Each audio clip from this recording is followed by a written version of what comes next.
నాకు ఒక చిన్న ఆలోచన వచ్చింది.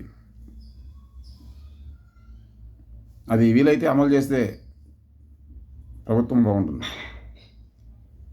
చట్టసభల్లో ఉన్నవాళ్ళు, ఎమ్మెల్యేలు, ఎంపీలు, ఎమ్మెల్సీలు, వీళ్ళందరికీ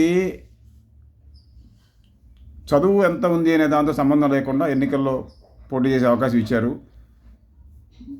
ఎమ్మెల్యేలు, ఎమ్మెల్సీలు, ఎంపీలు అవుతున్నారు. అయితే రాజ్యాంగం వెలుగులో చట్టాలు చేయాలి కదా వీళ్ళు. రాజ్యాంగం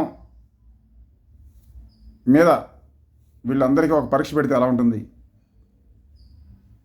పరీక్ష పెట్టి కనీసం 140 మార్కులు రాజ్యాంగం వరకు, రాజ్యాంగం వెలుగులో చట్టాలు చేయాలి కాబట్టి ఆ పరీక్షలో 40% మార్కులు కనీసం రాకపోతే మీ పదవి పోతుంది అని చెప్తే ఎలా ఉంటుంది? ఇది సమంజసం అయితే ఆలోచించాలి ప్రభుత్వం. అభయ దేశం ఒక అవసరం, అభయ కలకాలం వర్ధిల్లును గాక.